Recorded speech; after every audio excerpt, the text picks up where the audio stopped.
Assalamualaikum. Dengan Bu Lisna di sini. Hari ini Bu Lisna akan menjelaskan materi tentang sistem rangka. Sebelum ke materi selanjutnya, kita jelasin dulu ya satu-satu. Rangka adalah susunan tulang-tulang. Ingat ya, rangka adalah susunan tulang-tulang. Seorang manusia dewasa mempunyai 206 jenis tulang yang berbeda bentuk dan ukurannya. Nah, rangka manusia terbagi menjadi 4 kelompok utama. 1. Rangka kepala. 2. Rangka badan. 3. Rangka anggota gerak atas. 4. Rangka anggota gerak bawah.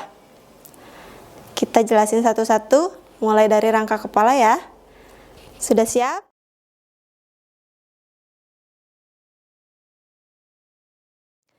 Nah, di sini sekarang udah ada modelnya. Ini adalah model susunan rangka manusia atau disebut juga dengan torso.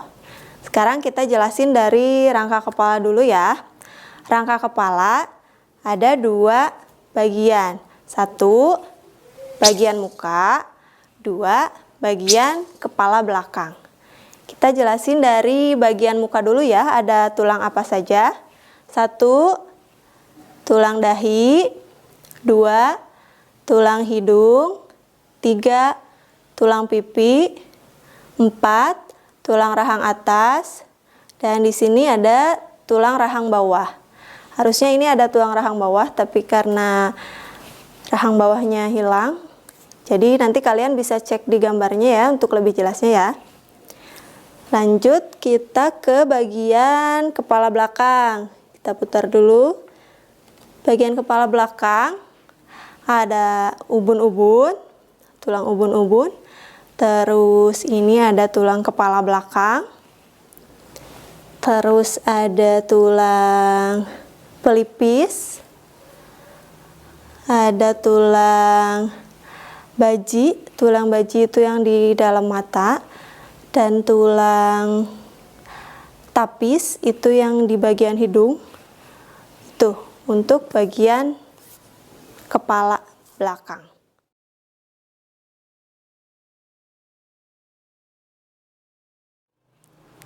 Sekarang kita jelasin dari tulang belakang dulu ya. Kalau tulang belakang dibentuk atau kita sebut tulangnya itu dengan ruas. Jadi karena bentuknya beruas-ruas.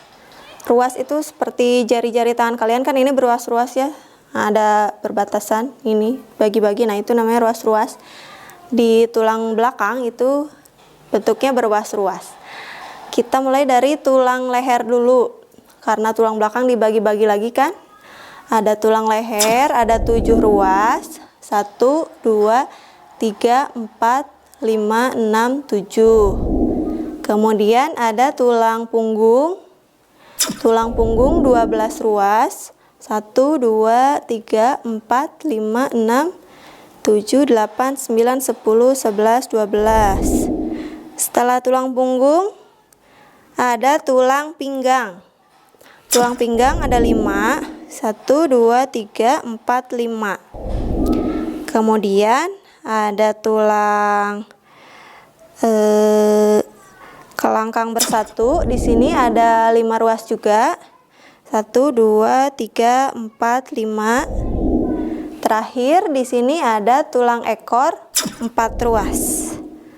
1, 2, 3, 4. Tuh untuk bagian tulang belakang.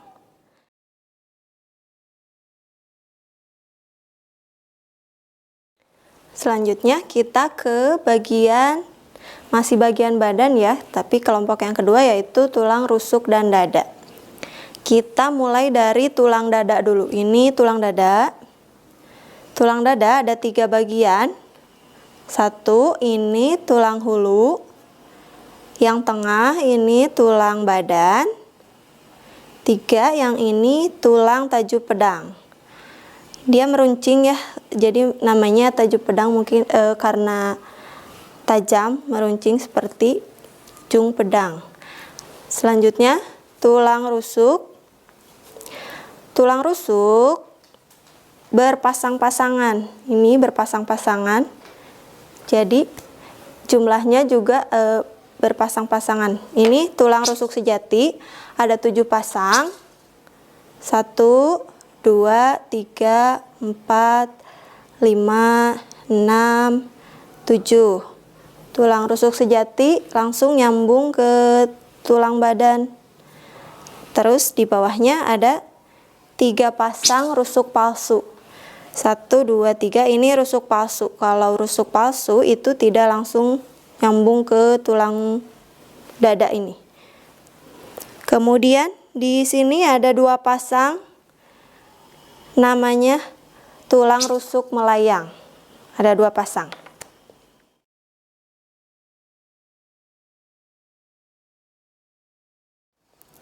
Selanjutnya yang ketiga, masih bagian dari rangka badan ya. Ini ada namanya bagian bahu. Ada 2 bagian. 1 ini tulang selangka, 2 tulang belikat. Kalau untuk bagian bahu hanya 2 tulang saja ya.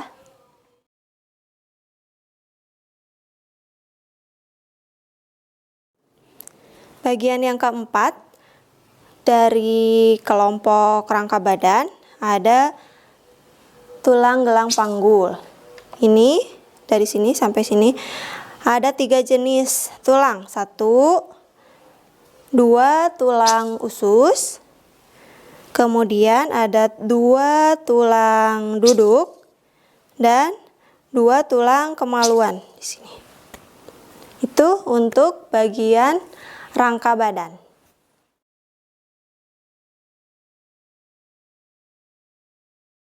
Selanjutnya, Pak Andri akan meneruskan penjelasan dari Bu Lisna tentang sistem rangka manusia ini.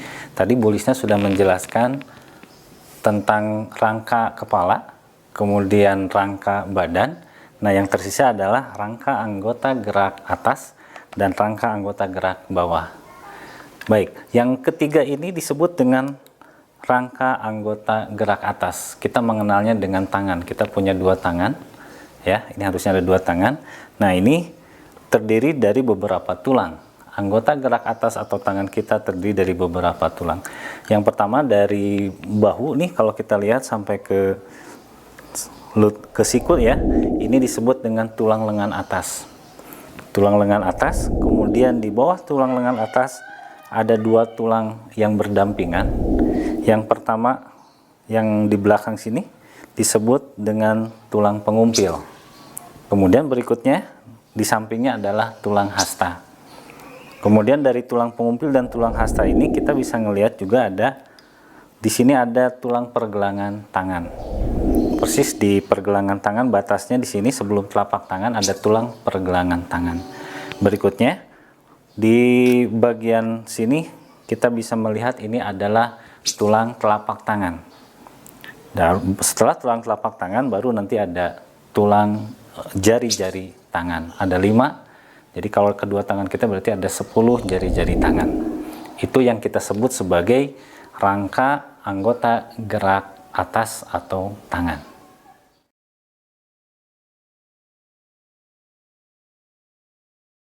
Berikutnya adalah sistem rangka yang keempat yang kita sebut dengan rangka anggota gerak bawah atau yang kita kenal dengan kaki.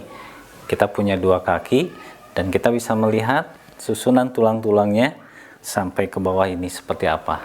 Yang pertama, dari sini sampai sini kita sebut dengan tulang paha. Kemudian di bawah tulang paha kita bisa melihat tonjolan seperti ini. Ini adalah tulang tempurung lutut. Kalian bisa memegang lutut kalian. Di sini akan kerasa ada tulang tempurung lutut. Berikutnya ada 2 tulang yang berdampingan. Yang satu besar, yang satu kecil ukurannya. Yang besar ini kita sebut dengan tulang kering. Tulang kering ini keras sekali, seperti baja. Di samping tulang kering ada yang disebut dengan tulang betis. Nah, tulang betis ukurannya lebih kecil dari tulang kering, tapi posisinya ada di bagian betis kita, seperti itu. Di bawah tulang kering dan tulang betis ada tulang pergelangan kaki. Nah, setelah tulang pergelangan kaki ini, kita bisa melihat di sini ada tulang telapak kaki, tempat kita menapak ke tanah atau ke lantai. Nah, setelah itu baru disambungkan dengan tulang jari-jari kaki yang jumlahnya ada 5. Kalau kaki kita ada 2, berarti ada 10 tulang jari-jari kaki. Nah, itulah yang kita sebut dengan sistem rangka anggota gerak bawah atau yang kita kenal sebagai kaki.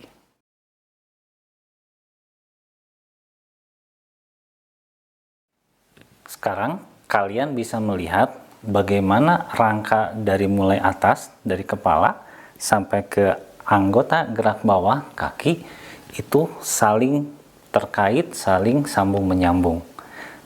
Antara sambungan tulang dengan tulang itu nanti kita menyebutnya dengan sendi. Seperti ini, tulang lengan atas dengan tulang pengumpil dan tulang kasta itu ada sendi yang menyambungkannya. Ini yang membuat kita bisa menggerakkan di daerah siku. Sama dengan kaki, antara tulang paha dengan tulang kering dan tulang betis ada lutut, di sini ada sendi. Jadi setiap sambungan antara 2 tulang atau lebih itu disambungkan dengan sendi. Kalian harus mengenal sendi itu seperti apa. Nah, ada 6 jenis sendi yang harus kalian ketahui. Ya, yang pertama adalah sendi peluru. Yang kedua adalah sendi putar. Yang ketiga adalah sendi pelana. Yang keempat adalah sendi engsel. Yang kelima adalah sendi geser. Yang keenam adalah sendi kaku. Apa saja masing-masing sendi itu? Kita lihat supaya lebih jelas.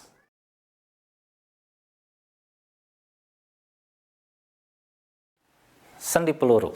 Sendi yang pertama ini adalah sendi yang membuat kita bisa bergerak ke segala arah. Contoh yang paling jelas adalah sendi yang menghubungkan antara tulang leher dengan tulang tengkorak kepala. Kita bisa memutar ke kiri ke kanan seperti ini dan sebagainya. Itu yang menyebabkan disebut dengan sendi peluru. Yang kedua adalah sendi putar. Sendi putar juga sebetulnya punya contoh yang sama, yaitu di antara tulang leher dan tulang kepala. Pergerakannya adalah bisa memutar seperti ke sini. Nah, seperti ini. Ini yang menyebabkan sendi ini disebut dengan sendi putar. Yang ketiga adalah sendi pelana. Sendi pelana adalah sendi yang menyebabkan bisa menggerakkan hanya 2 arah. Contohnya adalah sendi antara yang menyambungkan antara tulang jari, ibu jari kita dengan telapak tangan. Kita bisa menggerak-gerakkan seperti ini. Ini disebut dengan sendi pelana. Yang keempat adalah sendi engsel. Kalian pasti pernah melihat bagaimana pintu atau jendela dibuka. Sendi engsel adalah sendi yang hanya bisa bergerak ke satu arah. Perhatikan sekali lagi bagaimana pintu atau jendela bekerja. Contoh sendi engsel pada tubuh kita adalah pada siku, seperti ini, dan pada lutut. Kamu bisa menggerak-gerakannya seperti ini. Itu disebut dengan sendi engsel. Yang kelima adalah sendi geser. Sendi geser adalah sendi yang bisa menggerakkan walaupun sedikit, tapi dengan gerakan yang geser-geser seperti itu. Yang paling jelas adalah sebetulnya ada di belakang kita, yaitu di ruas tulang belakang. Tidak akan terlihat, tapi pergerakannya adalah pergerakan yang bergeser. Nah, yang terakhir kita sebut dengan sendi kaku. Sendi kaku ini adalah sendi yang bisa dikatakan sedikit bergerak. Bahkan sepertinya tidak bergerak, tapi tetap bergerak, hanya sedikit. Contoh yang paling jelas adalah di tulang belakang. Sama dengan sendi geser, karena tulang belakang kita cukup panjang dari mulai leher sampai tulang ekor. Di antara itu ada sendi-sendi kaku yang dia hanya bergerak sedikit saja. Itu yang kita sebut dengan sendi.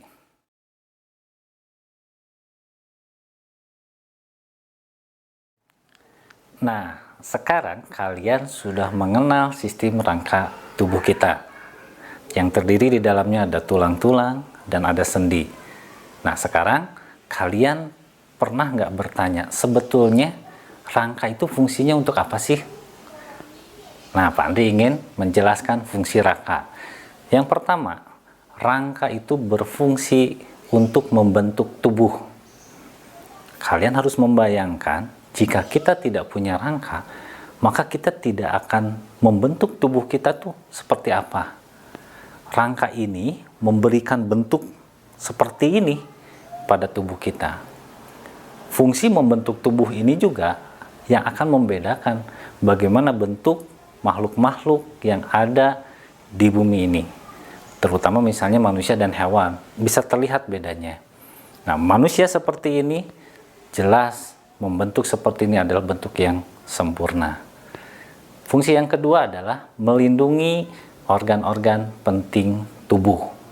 Misalnya, di dalam kepala kita, di dalamnya itu ada otak. Otak itu adalah organ penting, karena otak itu memuat berbagai memori-memori sel-sel yang penting untuk kita. Pertanyaannya, kalau otak itu tidak dilindungi, nanti otak itu akan mudah rusak atau otak itu akan mudah cedera. Nah, otak yang ada di dalam kepala kita dilindungi oleh rangka kepala. Rangka kepala yang mulai dari ubun-ubun, dahi, tulang belakang dan sebagainya, kepala belakang seperti itu melindungi organ otak kita. Begitu juga dengan organ-organ yang ada di dalam badan kita.